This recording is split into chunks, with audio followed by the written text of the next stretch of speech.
When the estimates are finished, then the House will adjourn for the weekend. Motion is the House adjourned until 9 a.m. tomorrow morning. Is it agreed? Agreed. All those in favor say aye. Aye. Contrary-minded, nay. Motion is carried. House adjourned until 9 a.m. We reached the moment of interruption. The subject for this evening's late debate was submitted by the Honourable Member for Halifax Fairview. The Honourable Member for Timberlea Prospect.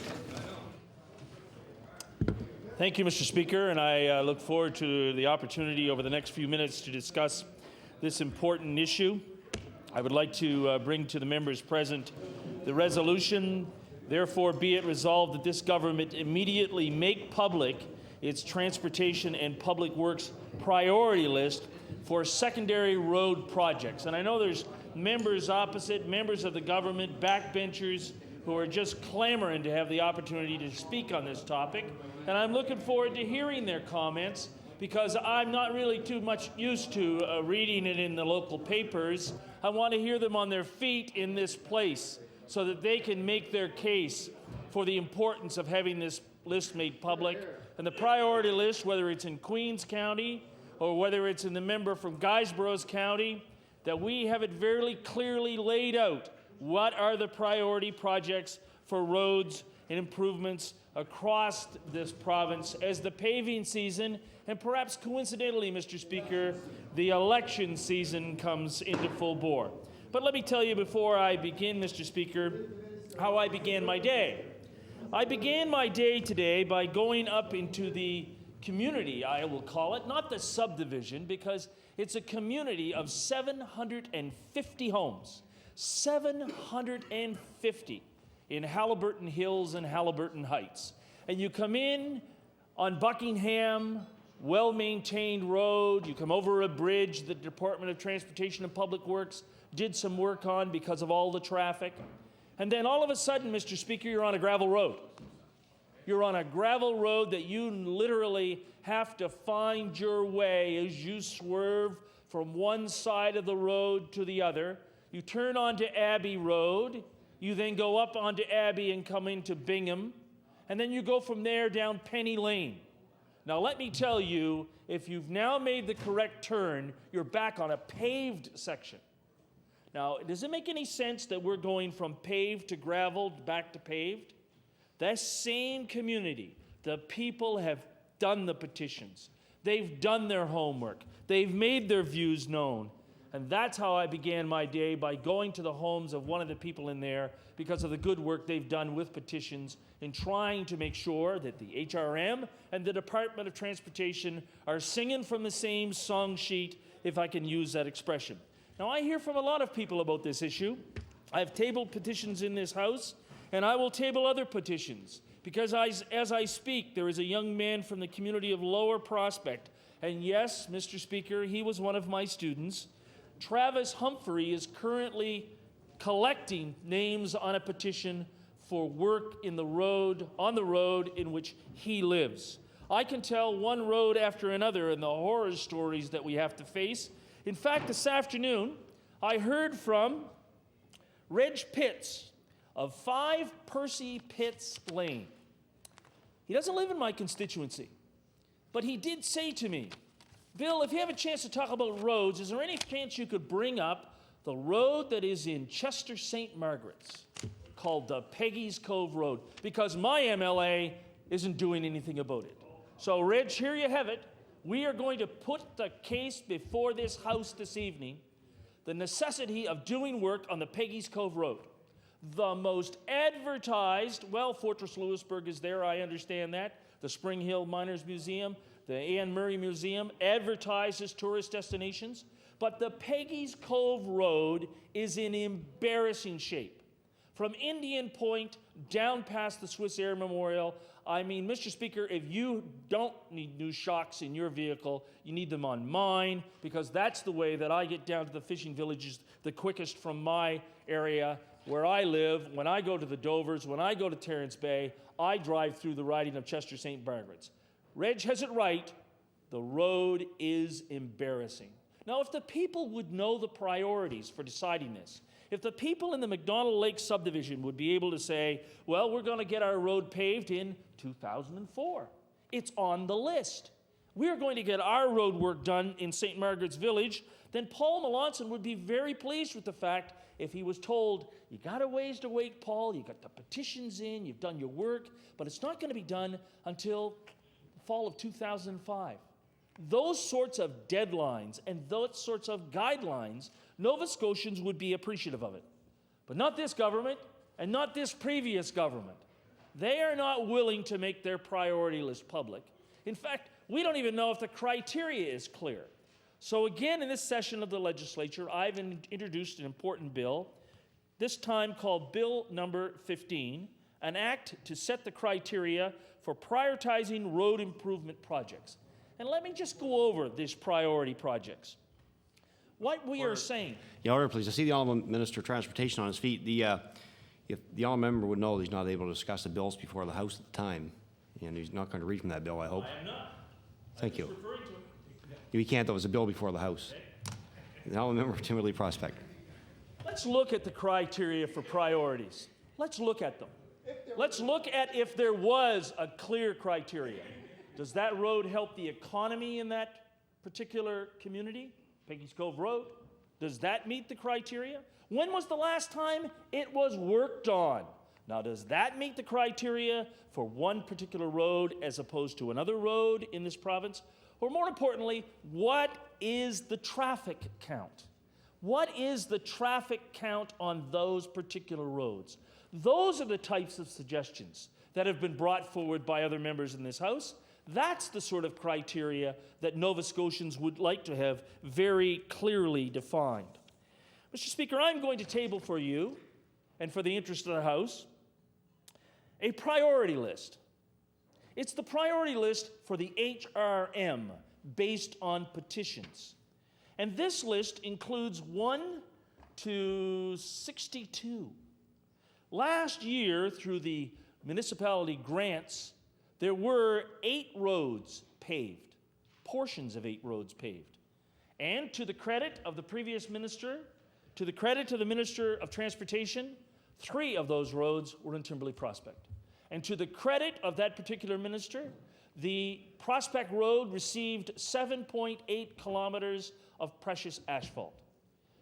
But Mr. Speaker, is it necessary for politics to play a role in road improvements in this province? People have had quite enough of this. We've heard the member from beautiful Colchester, Musquodoboit Valley hold forth. No, I must correct myself. We used to hear him hold forth when he was on this side of the House about not the teaspoon of asphalt that he ever received on roads in his riding when he was in opposition. And he was so critical of the government at the time. I wish that member would still stand in his place and hold forth like he used to, because that's, after all, the sort of comments that we have to hear more from those backbenchers over there. We have to hear more from the member from Queens. Instead of for the member from Queens to be talking to the media in his local paper, the member from Queens should be on his feet in this legislature, making the case for roads that he needs for improvement. Instead of the member from Guysborough sitting here and not saying his thing, he should stand and have his say about the need for road work and the need to make the priority list very public. Make it public. Table it in the House so that people could clearly identify exactly what project is going to be done when, and the cost for how much that particular project is going to be. Now, I want to be fair here. I want to be fair and I want to be open. The Peggy's Cove Road is not in Timberlea Prospect. Under no circumstances am I saying that road shouldn't be touched because, after all, it's in a member of the government's caucus. That's how it's supposed to be done. I am saying, as an opposition member, that when it comes to secondary roads in this province, the road to Peggy's Cove is an embarrassment. I tabled a petition in this House from tourists who said, we won't be back. We will not come back to Nova Scotia because of the roads. Now, Mr. Speaker, you know that famous tourist site just as we come across the marsh from Mount Allison University. You go in there and you read the comments. Beautiful province, wonderful place. The roads are rotten. We won't be back. I see those comments. Those comments, as far as I'm concerned, Mr. Speaker, are comments that do nothing for the tourist industry in this province. It's important, if this government is going to do it right, they do it open, they do it publicly, and they tell Nova Scotians when their roads are going to receive the treatment that they so richly deserve.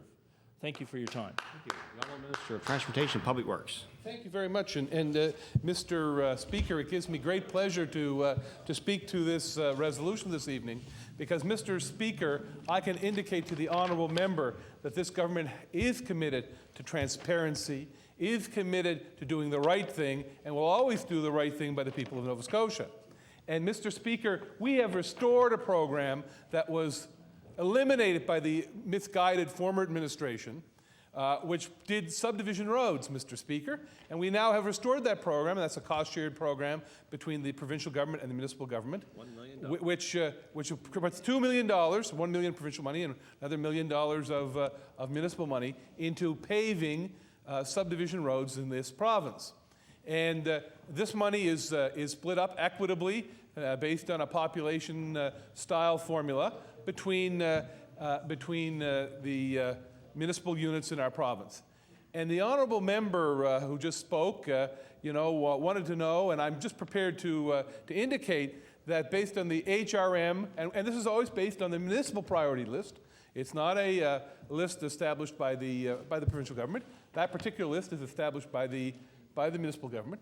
And I'm pleased to indicate to the honourable member that the number one project, and Mr. Speaker, and the number one project on that list, Mr. Speaker, and I'm sure that given HRM represents 30 to 40% of the people of Nova Scotia, likely going to be very, very likely going to be done, is the Country Lake Drive in Lake Echo, which is in the area of the honourable member for Preston. And I'm sure that the honourable member opposite would laud the importance of doing and taking care of the people of Preston, and it's the determination of the honourable member for Preston to support a government who is going to establish priorities, who's going to make choices to pave roads, that is going to allow the people in the Country Lake Drive to receive the plowing, the paving they need. But I also can tell you that this government is also taking care of the constituents of the honourable member, because the number two priority, Mr. Speaker, is Minna Drive in Halliburton Heights. And Mr. Speaker, it is quite likely that, depending on money and how the program works, that we will be certainly getting to that. There's no promise because, as you know, it's a tender process. There's an established amount, but there is a clear and transparent priority that's been established. And so we are going to be taking care, Mr. Speaker, of people based on their need, based on a transparent list.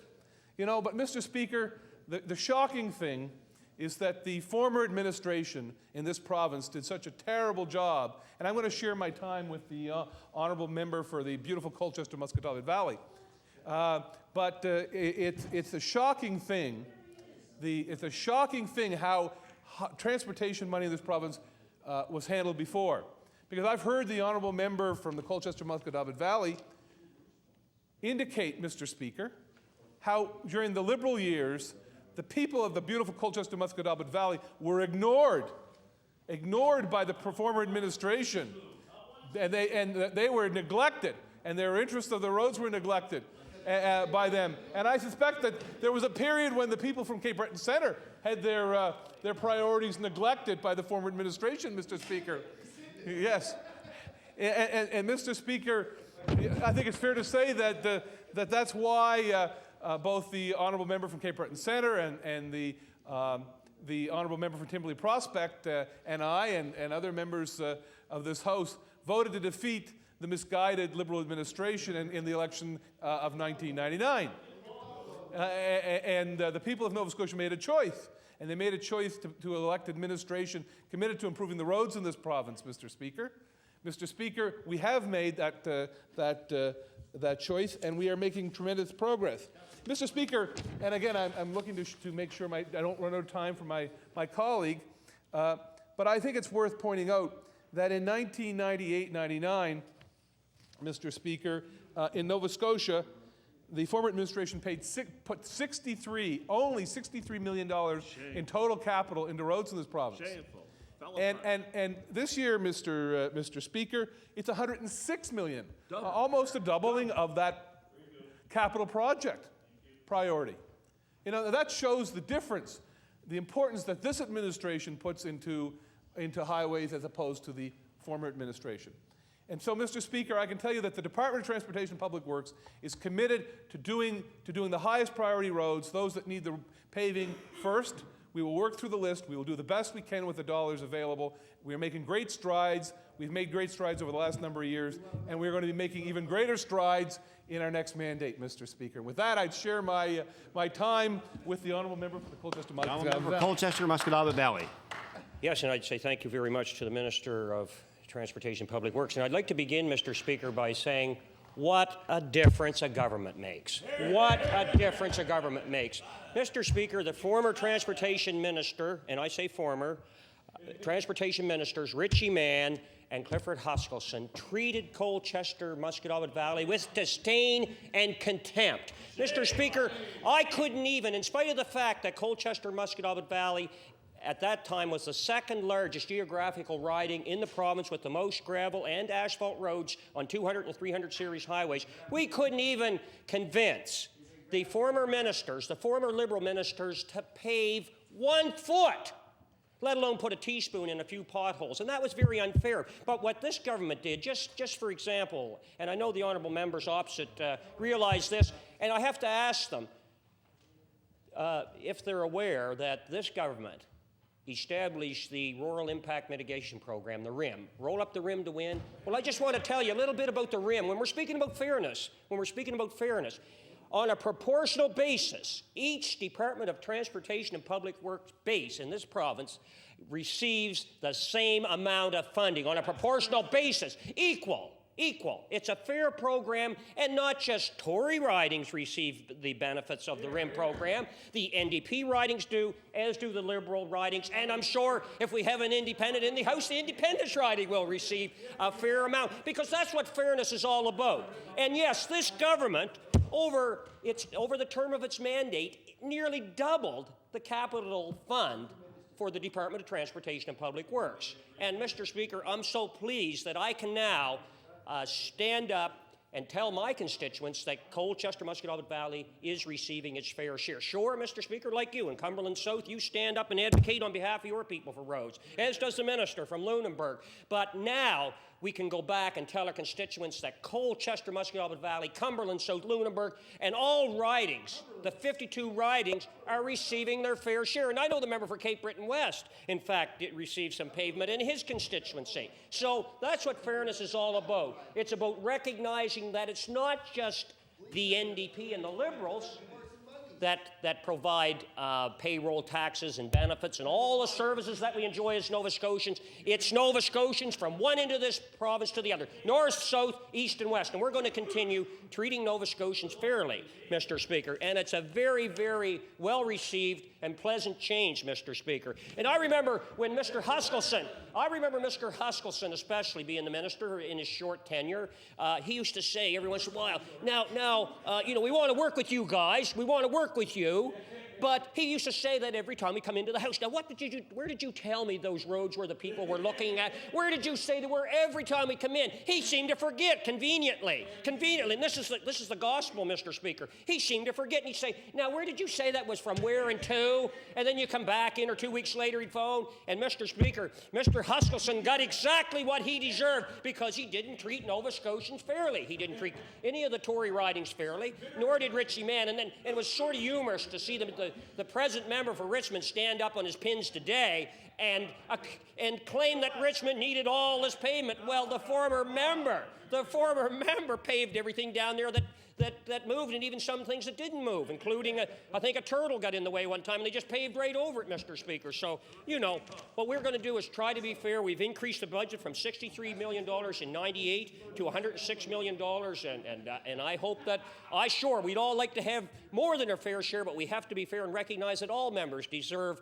a piece of the pavement pie. And Mr. Speaker, yes, exactly, yeah. But it's important. Fairness is what it's all about, and I submit that, and I know the honourable member for Timberley Prospect although he's the transportation critic, perhaps with his caucus, he recognizes that fairness is the name of the game. This government is playing fair. This government is playing square. And Mr. Speaker, I do thank you for your time, and I welcome the opportunity to sit back and listen to another honourable member. The honourable member, Cape Breton West. Well, thank you, Mr. Speaker. Mr. Speaker, I'm pleased to rise and participate in this particular debate. The Minister of Transportation and the member for Colchester-Musquodoboit Valley are correct when they say that there has been paving done in Liberal ridings, and in particular, Mr. Speaker, Cape Breton West. But, Mr. Speaker, what they forget to tell the people of Nova Scotia when they do that is the reason that they extended the paving program on the number 4 highway in my constituency last year is because 200 feet of the roadway and guardrail fell over the cliff towards the Bredor Lakes. Nobody could drive the road. The road collapsed. It was suffering from fatigue, Mr. Speaker. So maybe there's a reason for everything. And it's not just the benevolence of the Minister of Transportation and Public Works. I've never seen the Minister of Transportation and Public Works come to Cape Breton West and say, well, yes, Mr. Speaker, he's heard about it. Last year, on his website, they said they paved 3.5 kilometers of roadway between Birch Grove and Port Morion. But, Mr. Speaker, if you go and count the pieces of patchwork that were done, you get slightly more than 1.5 kilometers, 2 kilometers less than they said on their website. But see, the total distance is 3.5 kilometers, not. The honourable Minister of Transportation Public Works on a point of order. Thank you very much. On a point of order, Mr. Speaker, the honourable member represented to the House that I'd never been to Cape Breton West. In fact, only less than a month ago. You said that. No. You said that I was to Morion, which I believe is in Cape Breton West. I said your department. Oh, wow, Mr. Speaker. I just want to make Order, it for the please. record. Was the Minister of Transportation and Public Works down to Cape Breton or not? Yes, he was, and he was the Cape Breton West and Cape Breton. Cape Breton West and Cape Breton. Speaker. Clarification of the facts. Thank you. The honourable member for Cape Breton West has the floor. Thank you, Mr. Speaker. If he was to Cape Breton West, he'll realize how bad the roads are, and he should be doing something about it. Mr. Speaker, 4 years ago, the Tory candidate for Cape Breton West put a big billboard on the Marion Bridge Highway saying that under a Tory government, after the 1999 election, the Marion Bridge Highway would be paved. Well, Mr. Speaker, that was 1999, then 2000, 2001, 2002. Now we're in 2003, and there's not even so much as a spoonful of asphalt put down towards the repaving of the Marion Bridge Highway, despite, Mr. Speaker, the fact that it was identified as the #1 priority by that minister and that department and that government for repaving in that district, Mr. Speaker, and that has been confirmed by the experts in that department. The honourable member for Colchester-Musquodoboit Valley on a point of order. Yes, and the honourable member of Cape Breton West, I would to him apologise for taking away from his valuable time, but perhaps he could articulate for the House what happened to the Fleur-de-Lis Trail when the Honourable Dave Dingwall and Richie Mann siphoned away $26 million from the Strategic Highway Improvement Program. Money that Order, please. Not a point of order. The honourable member of Cape Breton West has the floor. Well, Mr. Speaker, I would ask the honourable member to watch his blood pressure. It's not good for his health. Second of all, maybe he want to go fishing. You know, he seems to be hooked on fishing. So he, with all the well, Mr. Speaker, I wasn't here. I was on sabbatical. He knows that. But Mr. Speaker, when I was elected in '98, well, Mr. Speaker, when we were elected in 1998, we did initiate some paving projects in that constituency in much needed areas. The Fleur-de-Lis Trail was never ever completed. Why? Because the member for Cape Breton West at that time, Alfie MacLeod, did absolutely nothing. He did nothing. And now that his government is in power, they've done even less. It's to the point where that poor man is almost hitchhiking from Gabrouse to get to Sydney to work because the roads are that bad. Last summer, I asked the district engineer if he would please send a man out to Gabroos with a lawnmower so he could mow the center line of the road. The grass was growing that high on the center line of the road, for heaven's sake. So where was all the political heavyweight then? That's right, Mr. Speaker. People rejected that type of methodology. So, Mr. Speaker, despite all the fairness that the Minister of Transportation and Public Works says is there, it's not. It's still good old-fashioned politics. And in some cases, there has been some work done. Cooperatively, the minister brags about $1 million, you know, for the provincial municipal paving program. Yes, for subdivision. Break that down. $1 million for the entire province. Mr. Speaker, that won't even do a half a dozen streets in HRM. Mr. Speaker, what it worked out for is about $100,000 for CBRM. How many streets do they do? I think it was 5 or 6 streets, all told. Yes, but compare the size of the streets, the length of the streets, and what was put into it. We're talking apples and oranges. The honourable member knows that. The fact of the matter is, $1 million is not much. The minister brags about putting $106 million into road construction capital. That's good. It is good. But he should also say that he's collected over $50 million more in road tax. Add that on to the $63 million. That's $113 million, and he's only putting 106 back. Yes, Mr. Speaker, I will entertain a question from the honourable member for Colchester. The honourable member for Colchester Muscatine Valley on a question. Yeah, thank you to the honourable member for Cape Breton West. Just a quick question. His government, I'm not sure if he was on sabbatical or not. I do apologize, but he certainly will know what I'm speaking about. His government brought in a policy that because paved roads were in such deplorable condition, that any monies in the capital fund would go towards repaving existing paved roads. And I think most of us in this House support this. But mysteriously, one of the Liberal members of this Legislative Assembly, the former Liberal member for Hants East, had his gravel road paved, and he happens to be a lawyer for a well-known law firm out in Shubenacadie. And I just wonder what the member thinks of that. His government brings in policy that they're only going to repave existing 200, 300 series highways or 100 series. They're not going to do gravel roads, but for some reason, the gravel road out in front of one Mr. Bob Crothers was paved. No. Yes, and I wonder how the honourable member could defend such blatant political patronage. The honourable member of Cape Breton West. Well, Mr. Speaker, the honourable member should be thanking the Liberals for doing that, because what they did is they sent an NDP member up to help put the Tories on that side of the floor. I mean, he can't have it both ways. No matter what you say to that honourable member, Mr. Speaker, it'll never be enough. You know, if you paved every street in his constituency, he'd still complain. He'd still complain. If you paved every driveway in that constituency.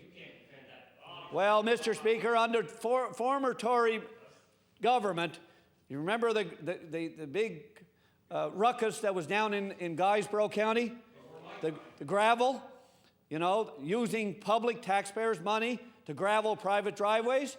That's the type of patronage that the Liberals had to clean up after they got in power. Well, Mr. Speaker, if he wants the Liberals to do something today, just tell us. Vote Liberal or cross the floor. There's still lots of time. Don't panic, Mr. Speaker. But on a serious note, roads are a major problem for every member in this legislature, whether they're rural or urban, but mostly for rural, Mr. Speaker. And the government, the minister, has said that they would table a fair roads capital and maintenance policy. They haven't done it. And I don't think it's unreasonable after 4 years of promising to do it that they would do it. So at least we can see. Mr. Speaker, they promised it on roads, they haven't done it. They promised it with capital school construction, they haven't done it. Mr. Speaker, they promised a lot of things. The Minister of Health was outside the House this evening saying that she never promised to open more bids, despite the fact that she put that in her postcard. So, Mr. Speaker, we are skeptical, and there's justifiable reason for that. So, Mr. Speaker, the Minister of Transportation has waxed eloquence. What we would like to know, if in fact he's going to call tenders for any of these roadways. Is he going to call a tender for the Marion Bridge Highway? Is he going to call tenders for further upgrading of the number 4 highway? Is he going to call tenders for the Manitou Highway? Is he going to do anything on the Lewisburg Highway, which is in a deplorable state? Even if they would do some maintenance in some of these areas, Mr. Speaker, we wouldn't have to be calling the engineer for a lawnmower to mow the center line of the road. I mean, that's how bad it is. It was that or else go and get some sheep or goats to eat the fodder. Mr. Speaker, I don't know what else we can do. We tried that with the Honourable Donnie Cameron when he was Premier, and didn't do much good with him, but shortly after he left the House, and good luck to him, really. Mr. Speaker, I thank you for the opportunity to speak on this very important resolution. Thank the members taking part in this lively debate this evening, and we're adjourned till 9 a.m.